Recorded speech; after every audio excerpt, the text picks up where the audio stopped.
అకుల Priscilla విలువలు ఎరిగిన వాళ్ళు. వాళ్ళకేం ఆస్తిపాస్తులు సిరి సంపదలు ధనధాన్యాలు ఏం లేవు. ఉన్నంతలోనే కష్టపడ్డారు, తిన్నారు, దేవుని పని చేశారు, అన్యజనులలో సంఘ స్థాపనలకు నాంది పలికారు. స్టార్టింగ్లో ఏమీ తెలియని స్థితిలో వచ్చిన వారికి ఉపదేశించి వాళ్ళు గొప్ప భక్తులు, ప్రవక్తలు, అపోస్తలులు అయ్యే అంతస్తుకు వాళ్ళని పుషప్ చేశారంటే ప్రోత్సహించారు.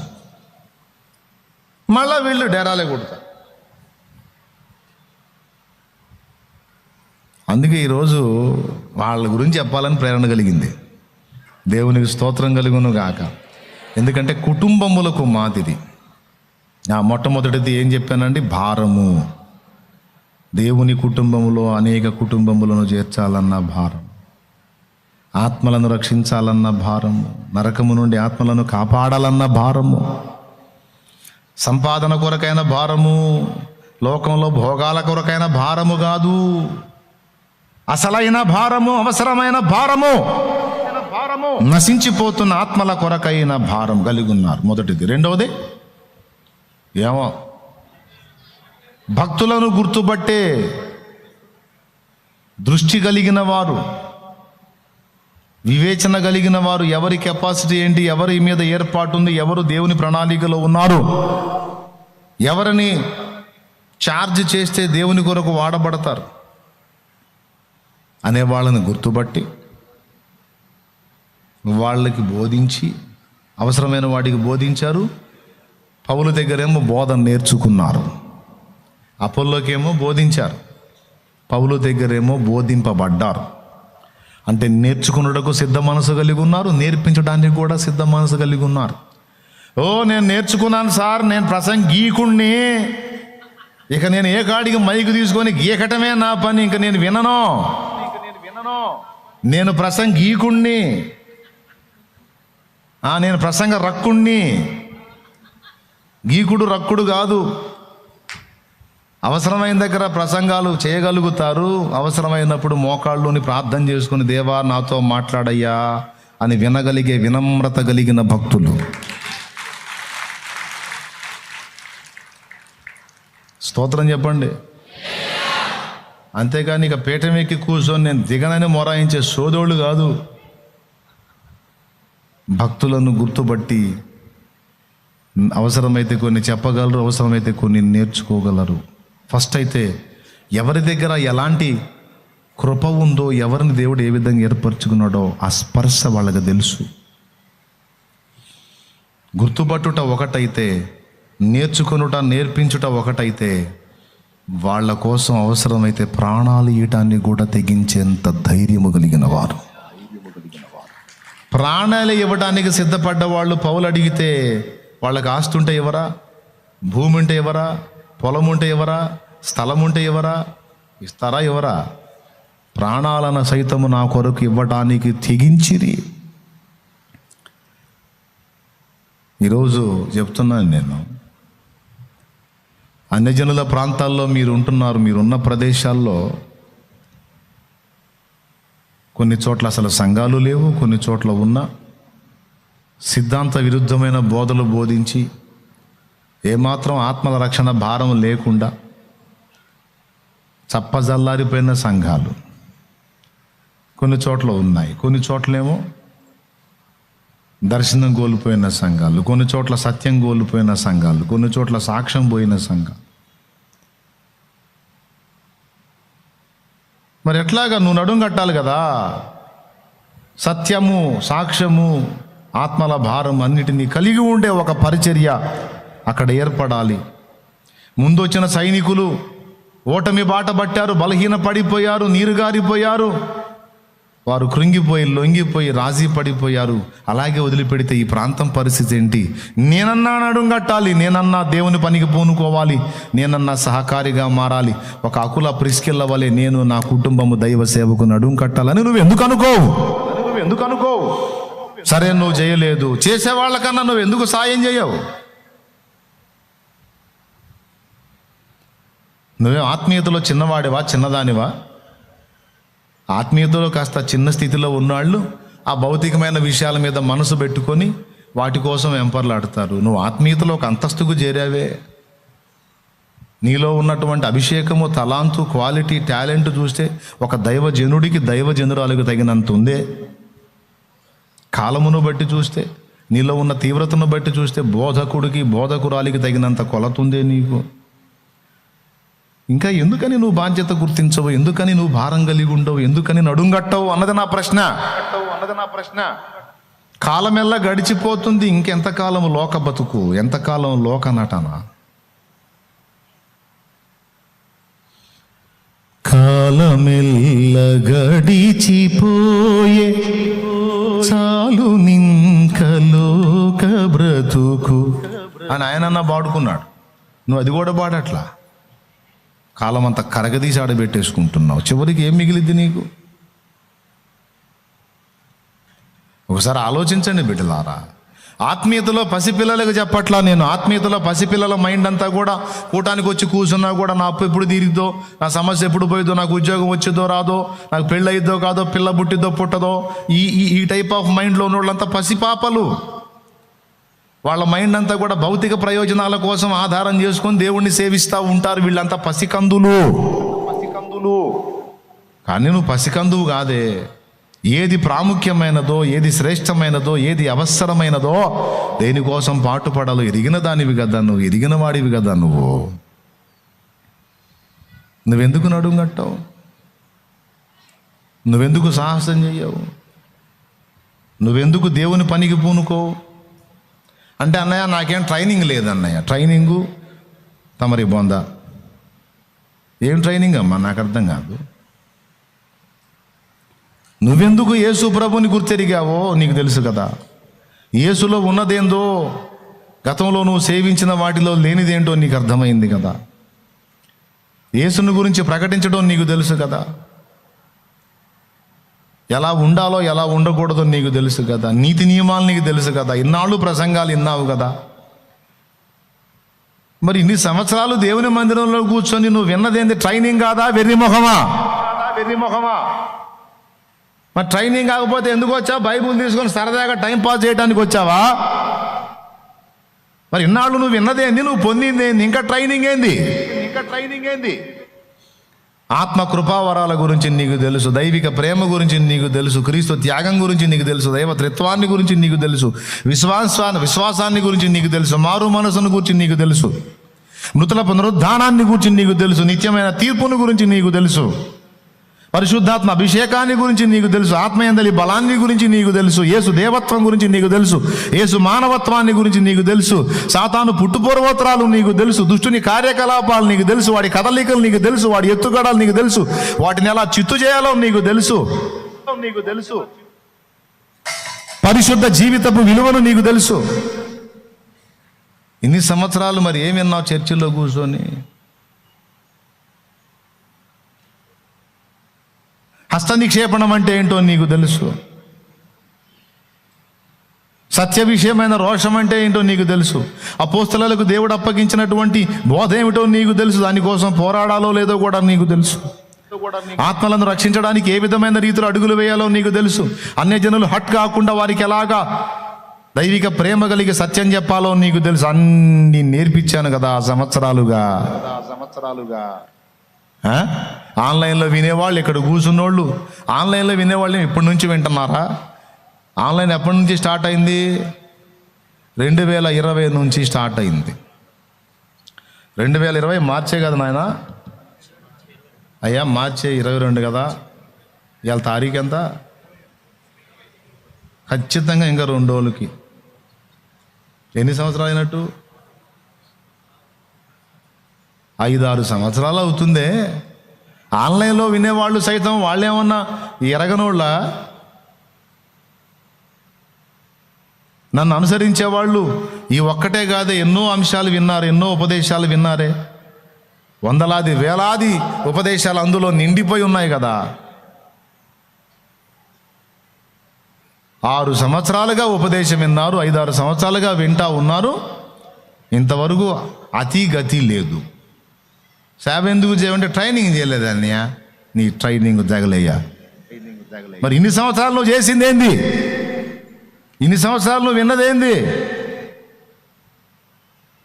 6 సంవత్సరాలు విన్నది పుష్పటాక్ అయిపోతే ఒక 6 నెలలు నువ్వు చేసే ట్రైనింగ్ మాత్రం ఉంటుందా? నాకు తెలుసు నీ సంబడం. దేవునికి స్తోత్రం కలుగును గాక. గట్టిగా చెప్పండి. పౌలు ఏం ట్రైనింగ్ చేశాడు? కేఫా ఏం ట్రైనింగ్ చేశాడు? అపోల్లో ఏం ట్రైనింగ్ చేశాడు? అకుల ప్రిస్కల్ ఏం ట్రైనింగ్ చేశారు? వాళ్ళు ఏ కాలేజీలో ట్రైనింగ్ చేశారు? ఎన్ని సంవత్సరాలు ట్రైనింగ్ చేశారు? హడ్సన్ టేలర్ విశ్వవిద్యాలయంలో ట్రైనింగ్ చేశారా? ఏ యూనివర్సిటీలో ట్రైనింగ్ చేశారు బ్రదర్? గుండెలో భారం ఉంటే బ్రదర్, గుండెలో భారం ఉంటే, సత్యం కొరకైన తపన ఉంటే, ఆత్మల కొరకైన భారం ఉంటే ఇన్ని సంవత్సరాల ఉపదేశం చాలు బ్రదర్. లాజిక్ స్విచ్ ఆఫ్ అయిపోయింది బ్రదర్. నేను చెప్పిన పాయింట్ అర్థమైందా బ్రదర్ మీకు? ఎప్పటికో ఇప్పుడు అర్థమైంది కదా. ఇన్నాళ్ళు ఇడిపోయింది. ఇప్పుడు నేను చెబితే నీకు అర్థం. ఓరి నిజమే కదా. మరి వారం వారం వచ్చి మందిరంలో కూర్చొని ట్రైనింగే కదా మనం పొందుతుంది, ఉపదేశమే కదా మనం పొందుతుంది. ఎందుకు పొందుతున్నాం? సేవ చేయడానికే కదా, ఆత్మ రక్షించడానికే కదా, ఆత్మల్ని బలపరచడానికే కదా, ఆత్మలకు సత్యం బోధించడానికే కదా. మరి ఇన్నాళ్ళు చేసింది ఏంది మందిరంలో కూర్చొని?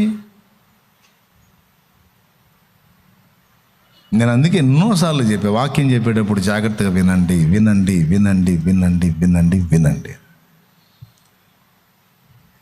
చాలా సంగతులు నేర్పించాను. తప్పుడు బోధలు ఎత్తి వాటిని ఖండిస్తూ కూడా ఉపదేశాలు చేశాను.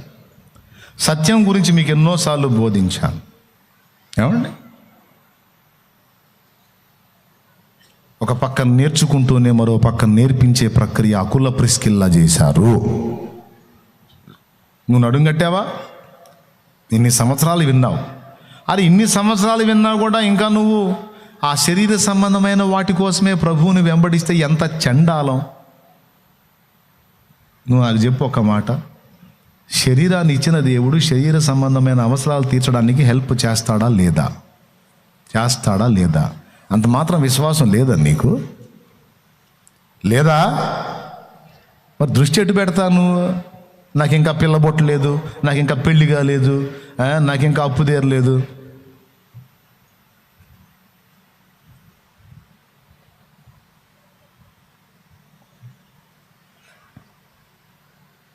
అసలు ఆ మెట్టు దాటావు నువ్వు. వాటి కోసం ఆలోచించేంత సీను వాటికి లేదు. నువ్వు ఆలోచించేంత సీను. ఇప్పుడు నా స్థాయికి నేను ఏదన్నా అప్పు గురించి ఆలోచించే సీన్ ఉందా? అప్పుకి ఏ సమస్యకైనా ఉందా? దాని గురించి ఆలోచించేంత సీన్ నేను ఆలోచించాలంటే కొంతమంది నా దగ్గరికి వచ్చి అది సమస్య ఇది సమస్య అని చెప్పదు. ఆపే అది విని నేను దాని గురించి ఆలోచించేంత సీన్ దానికి లేదో. నా స్థాయి వేరు, నన్ను దేవుడు ఉంచిన స్థాయి వేరు. నా స్థాయికి తగ్గ ఆలోచనలు నేను చేయాలి. నువ్వు కిందికి దిగజారి ఆలోచించమంటావు వాటి గురించి, చెత్త గురించి. తీసే ఆ చెత్త ఎవడైనా డీల్ చేస్తాడు, పక్కకు పో అంట.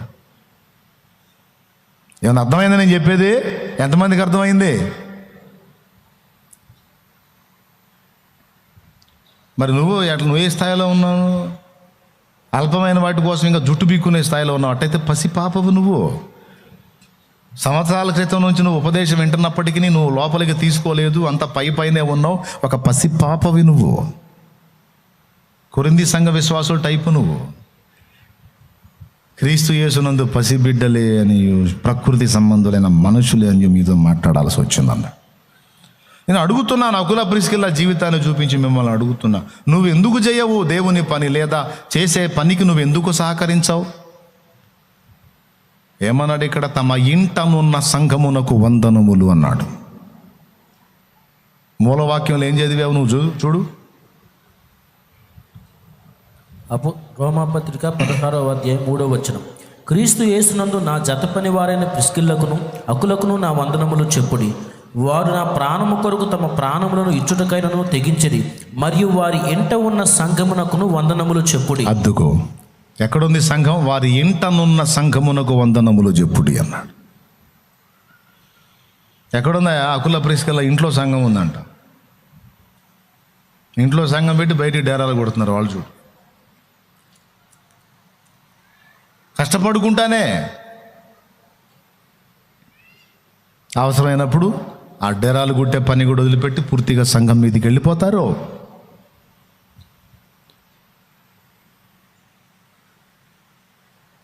నువ్వు పసికందువా? ఉపదేశం వినని వ్యక్తివా? ఎలాంటి ఉపదేశాలు విన్నావు నువ్వు? ఎలాంటి చోట ఎదిగావు నువ్వు? ఎలాంటి ఉపదేశాలకు కనెక్ట్ అయి నేర్చుకున్నావు నువ్వు? నాకేం తెలియదండి అంటానికి సిగ్గుందా? మనకు సిగ్గుండాలి కదా. నాకేం తెలియదండి అంటానికి. తెలియదు అంటే సంవత్సరాలుగా వచ్చి కూర్చున్నావు కానీ హృదయంలోకి దేన్ని పోనీని అర్భకుడుగా అర్భకురాలుగా ఉన్నావు నువ్వు. చదువురాని మొద్దులాగా ఉన్నావు నువ్వు. చదువుకే వచ్చావు, బైబుల్ తీసుకొనే వచ్చావు, పుస్తకం తీసుకొనే వచ్చావు. నీకంటే అసలు అక్షర జ్ఞానం లేని వాళ్ళు పాస్టర్లు అయ్యారు, సేవకులు అయ్యారు, ఆత్మల సంపాదకులు అయ్యారు, దైవ సేవకు సహకారులు అయ్యారు. మన బతుకు ఎట్లా అయిపోయిందంటే ఇప్పుడు ఏంటో ఇంకా అరగంటకి మర్చిపోవటం, ఇప్పుడు ఏంటో కాసేపటికి మర్చిపోవటం. ఆ భారం స్థిరంగా ఉండదు, ఆ ఆలోచన స్థిరంగా ఉండదు. చెంచలం చెంచలం చెంచలం చెంచలం చండాలం. మనుషుల మనసులు అట్లా చచ్చినాయి ఇప్పుడు. అది పక్కకు బాగానే పోయింది బ్రదర్. ఇప్పుడు నేను చెప్పినప్పుడు మండిది, నీకు రోషం వచ్చింది. అరగంట చాలు నువ్వు చల్లారిపోవటానికి. పక్కకు పోయి సెల్ ఓపెన్ చేసామంటే చాలు, ఎస్కేఎన్పి మొత్తం పోయింది. కాదా? కాదా? అవునా? విన్నప్పుడు ఉద్రేకం చెందడం కాదు, ఏ మాట దేవుడు స్ట్రైట్గా టార్గెట్ చేశాడో ఆ మాట పట్టుకొని సిగ్గు తెచ్చుకొని అరచి ఇంత క్లియర్గా దేవుడు నాతో మాట్లాడాడు, ఇంకా నాకేం చెప్పాలి? నిజంగా నేను అల్పమైన వాటి కోసం ఆశిస్తున్నానేంది? చండాలంగా నన్ను ఏమిట్లో దేవుడు ఉంచాడు, నేను దేని గురించి ఆవేదన పడుతున్నాను? అసలు వాటి గురించి నేను ఏడవటం ఏంది? అసలు నా దేవుడు అసమర్థుడు అయితే కదా, నా దేవుడు చేతగానుడు అయితే కదా, నా దేవుడు సహాయం చేయలేని వాడు అయితే కదా నేను ఈ అప్పులు అది ఇది ఇది అని చెత్త గురించి నేను దిగులు పడాలి? నాకు అవి ఉన్నాయని నా తండ్రికి తెలుసు. తెలిసి కూడా ఎందుకు మౌనంగా ఉన్నాడు? చేస్తాడు. నేను ఆయన యందు విశ్వాసం ఉంచుచున్నాను అని ఒక్క మాట ఆయన ముందు పెట్టేసి నువ్వు ఆయన దృష్టి మీద, ఆయన కార్యాల మీద దృష్టి పెట్టు. ఆ మాట అన్నందుకైనా కనెక్ట్ అవుతాడు ఆయన. నా మీద ఇంత భరోసా ఉంచి నా బిడ్డ అవన్నీ నా తండ్రి డీల్ చేస్తాడు, తిడితే తిడతారు, తిట్లు తింటాను, అయినా సరే నేను ముందు నాకు ఆయన కార్యం ముఖ్యం అని ఎప్పుడైతే నీ మైండ్ని నీ విలువకు తగ్గట్టు నువ్వు డైవర్ట్ చేసుకుంటావో అప్పుడు ఇవన్నీ నీకు డీల్ అయిపోతాయి. అవి ఆయన చూసుకుంటాడు. అంత మాత్రం విశ్వాసం లేని వ్యక్తివి నువ్వేం వ్యక్తివి? నువ్వేం భక్తుడివి? నువ్వేం విశ్వాసివి? అరే చిల్లర విషయాల కోసం అంత దిగులు పడతావా? చిల్లర సంగతుల కోసం అంత కంగారు పడతావా? నా దేవుడు ఏదో ఒక అద్భుతం చేసి ఎంతసేపు నిన్ను బయట ఇయటం ఆయనకేమన్నా పెద్ద కొండలాంటి సమస్య? నీ సమస్య ఎంతసేపు పట్టిద్దామా నేను బయటికి తీసుకురావడానికి? ఆయన అరే జీవితం అంతా అల్పమైనవేనా? బతుకంతా అల్పమైనవేనా? కాస్త విలువైనవి ఆలోచించవా? ఏవి రమ్యములో, ఏవి శ్రేష్టములో, ఏవి ఆవశ్యకమైనవో వాటిని దృష్టించవా?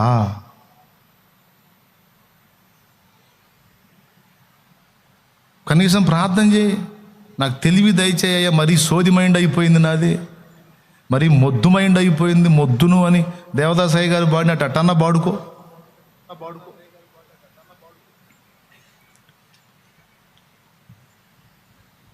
మొద్దునని పాడుకున్నాడు తెలుసా?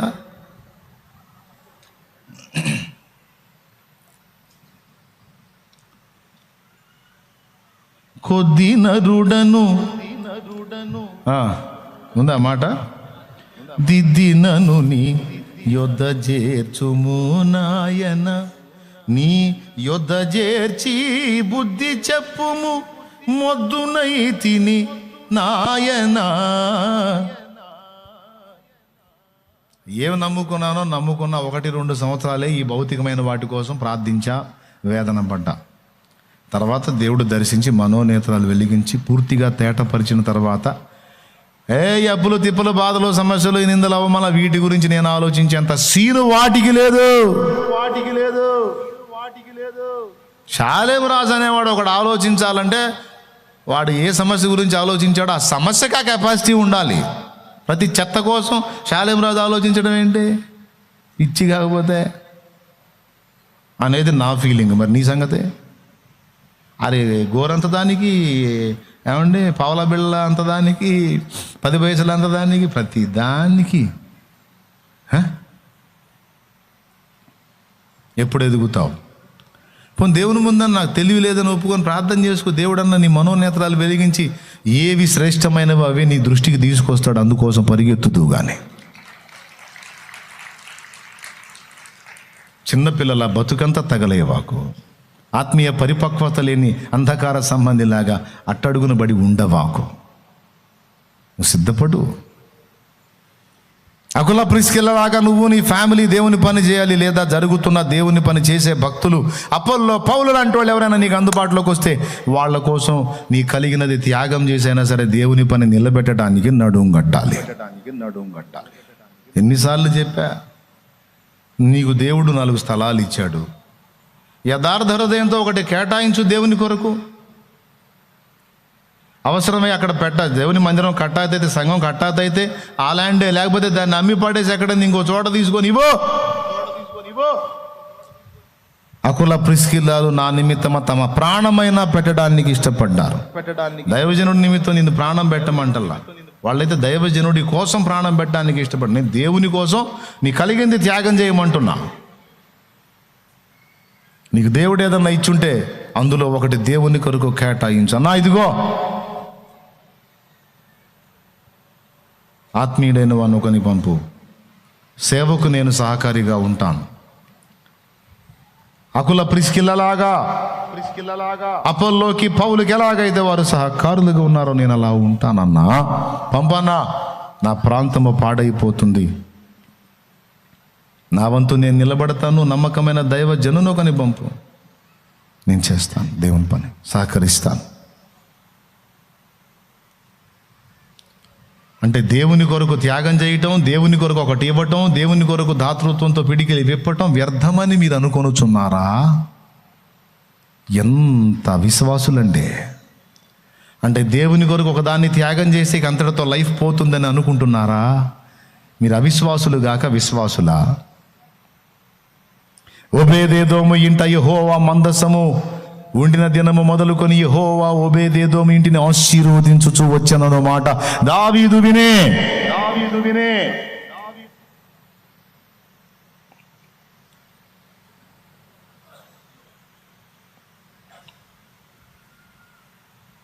నీకున్న ఆ పట్టెడు పిండిలోనే నా కొరకు ఒక చిన్న అప్పం చేసుకొనిరా. పట్టెడు పిండి ఎన్నేళ్ళు వస్తుంది, ఎన్ని సంవత్సరాలు వస్తుంది, ఎన్ని నెలలు వస్తుంది, ఎన్ని వారాలు వస్తుంది అకాయ్? పట్టెడు పిండి ఉన్నదే పట్టెడు పిండి. ఒక్క రొట్టె కాదు సరిగ్గా చేస్తే. కానీ అందులోనే నాకు ఒక చిన్న అప్పం చేసుకునిరా. నేను దైవ ప్రతినిధిగా ఉన్నాను, దైవజనుడుగా ఉన్నాను. నా చేతికి అంత చిన్న అప్పం పెట్టినా అది దేవుని చేతికి వెళుతుంది. దేవుడు తీసుకుంటే నీ దగ్గర నుంచి కృతజ్ఞత చూపక మానడు. దేవుడు నీ వద్ద నుండి ఏ కొంచెమైనా పొందితే నువ్వు పట్టజాలనంత విస్తారంగా ఇస్తాడు. పిచ్చిదానతే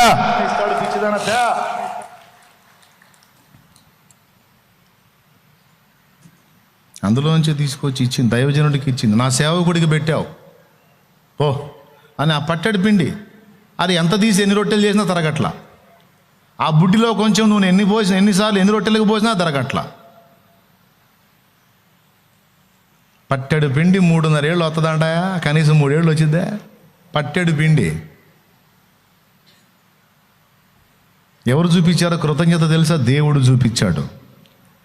నా సేవకుడు ఆకలి కొని ఉండగా చిన్న అప్పము నా బిడ్డకు పెట్టావు, ఇదిగో పో అన్నాడు. పట్టెడు పిండి ఎక్కడ? 3 సంవత్సరాల పైచిలకు రొట్టెలు ఎక్కడ? ఎన్ని కింటాలు పిండి ఉండి ఉంటుంది? పట్టెడు పిండికి ఎన్ని రేట్లు అండి? పట్టెడు పిండిలో మొత్తం పిండి అంతా కలిపి రొట్టె చేయలామే. అందులో ఆయన కొరకు ఒక చిన్న అప్పం చేసింది. ఆ చిన్న అప్పానికి ఎంత పిండి ఇచ్చి ఉంటుంది? ఏమ్మా మెతుకుపోతే బతుకుపోయేది అనుకునే పనికి మళ్ళీ తెలివి తగలయ్యా అనను నేను. దేవునికి స్తోత్రం అనను నేను. అబ్బాయి నేను ఎందుకంటాను, ఆలోచిస్తారని చెప్తున్నా. చిన్న అప్పము ఇంత పిండి, ఇంత పిండికి ఎన్ని రేట్లు ఇస్తే 3 ఏళ్ళు వచ్చింది? ఎన్ని బస్తాల పిండి అయి ఉంటుంది అది? ఇంత ఎక్కడా? బస్తాలు ఎక్కడా? చెప్పోయా 3 ఏళ్ళు రొట్టెలు చేసుకొని కుటుంబం మొత్తం తినాలంటే ఎన్ని బస్తాల పిండి కావాలో చెప్పండి, మీకు దండం చేసుకుంటాను. లెక్కేస్తావా? ఇంత పిండి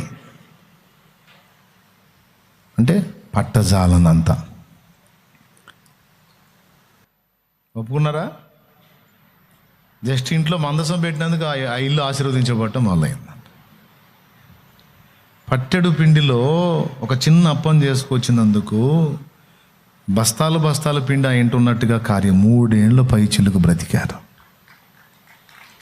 ఒక పూటకు చిన్న అప్పం ఎంత, 3 ఏళ్లకు సరిపడిన సమృద్ధి ఎంత. దాన్ని చూడండి, పోల్చి చూడండి, ఎన్ని రేట్లు చెప్తావు నువ్వు? 5 రొట్టెలు 2 చిన్ని చేపలు ఎక్కడా? వేలాది మంది కడుపులు నింపబడగా 12 గంపలు ఎక్కడా? అయ్యా, దేవుడేం గుడ్డోడా? దేవుడికి ఏం మతి లేదా? దేవుడికి ఏమన్నా బ్లర్ వచ్చి కళ్ళజోడు పెట్టుకున్నాడు? అయ్యా బాయ్ ఎంత ఇచ్చాయో అర్థం కావట్లేదు అంటానికి ఏమన్నా? చూచుచున్న దేవుడు ఆయన. మన బుద్ధిని, మన మనస్తత్వాన్ని, మన త్యాగపూరితమైన హృదయాన్ని, మన వ్యక్తిత్వాన్ని ఎక్స్రే చేస్తాడు ఆయన. నమ్మదగిన దేవుడు ఆయన. హృదయ విశాలత ఎక్కడ? మళ్ళీ వ్యర్థమైన వాటికి అన్నిటికీ పెట్టుకోవడానికి మైండ్ పెడతారు. కానీ అరే దేవుని పని జరగాలి, ఇక్కడ సంఘం కట్టబడాలి, ఇక్కడ మందిరం కట్టబడాలి, ఇక్కడ పరిచర్య ఏర్పడాలా, నేనున్నా పోయిన నా తండ్రి బలిపీఠం ఇక్కడ ఒకటి ఉంటే ఎప్పుడు ప్రార్థన, కృతజ్ఞతాస్తుతులు నా గ్రామం పక్షంగా, నా పట్టణం పక్షంగా, నా ఊరి పక్షంగా. అంటే చిన్న చిన్న అండి ఇవ్వచ్చులే కానన్నా ఆ సోటు ₹1 కోటి సోటు అన్న ఓరి పిచ్చోడు. 100 కోట్లు ఇస్తాడు కదా నీకు దేవుడు. 1 కోటి అయితే ఏమయ్యా, 1 కోటి దేవుని కొరకు కేటాయించి, దేవుని కొరకు, దేవుని పరిచర్య కొరకు నువ్వు దాతృత్వం చేస్తే 100 ఇవ్వడా, 1000 ఇవ్వడా? అంటే 1000 ఇస్తే 10,000 ఇవ్వగలుగుతాడు, కానీ 1 కోటి ఇస్తే 10 కోట్లు నీళ్ళు అని దేవుడు ఏడాది ఎత్తాడు. పాపం నిజంగా జాలిపడ, కరెక్టే, ఏడాది ఎత్తాడు. మరి భేదబిడ్డ కదా దేవుడు. కొంతమంది మనస్తత్వాలు చెప్తున్నాను నేను. చేస్తే అకుల ప్రిస్కిల్లలాగా చేయాలి, నడుం గట్టి.